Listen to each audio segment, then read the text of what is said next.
I used to think money problems were always money problems, but this book says something deeper. A lot of the time, the real problem starts in the mind.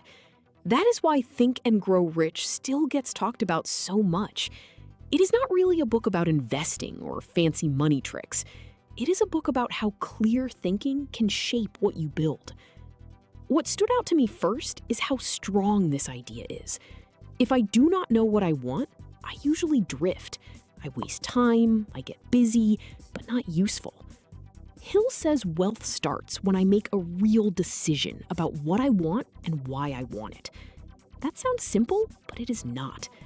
Most people live with vague hope. This book pushes for a sharp goal. And here is the deeper point. The book became famous because it gave people a new way to think about success. Not magic, direction. Not noise, focus. That shift alone can change a life. The first big lesson is desire, not a weak wish, a real want. Hill says vague goals lead to weak effort. But when I get specific, my brain starts to pay attention. I notice chances I would have missed before. I act with more purpose.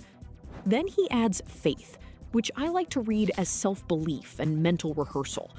I do not hear this as magic. I hear it as training. If I keep telling myself I can do this, then I stop freezing every time I face a hard task. That matters more than people think. A lot of people do not fail because they lack talent. They fail because they doubt themselves too early. What makes this part useful for me is the link between thought and action. The book is saying my mind is not just a place where ideas sit. It is where courage can grow. And once courage grows, action gets easier. This is where the book gets practical. Hill makes one thing very clear. Wanting money is not enough. I need something useful to offer. That could be a skill, a service, a product, or a smart idea that solves a real problem. Wealth in this book comes from value. I like this because it cuts through fantasy. I cannot just sit around and hope life changes. I need to learn, build, and improve. Hill also talks about imagination, and I think the simple version is this. I take what I know and connect the dots in a better way. That is how new ideas are made. Then comes planning. Desire without a plan is just noise. This part hits me because so many people, me included, can feel inspired for one day and then do nothing. The book says turn the goal into steps. Make the plan real. Test it. Fix it. Keep moving. One of the sharpest ideas in the book is decision.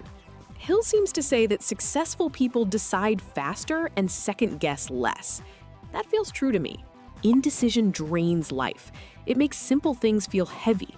And when I wait too long, I lose momentum before I even start. Then comes persistence. This is where the book stops being cute and gets honest. Most people quit too soon. They stop right before the work starts to pay off. I think that is why this part matters so much. Persistence is not about being loud. It is about staying in the game after the first setback. And here is a pattern break I really like. Success is not a solo sport. Hill talks about the mastermind, which is really about surrounding myself with smart, helpful people. Mentors, teammates, accountability. Good people make better plans feel possible. That is not mystical. That is just wise. The strongest lesson in Think and Grow Rich is not think hard and money appears. I do not read it that way. I read it as a call to build a clear mind, a clear goal, and a strong habit of action. That is what makes the book last. For me, this is one of those books that speaks to people who feel stuck between wanting more and not knowing where to start.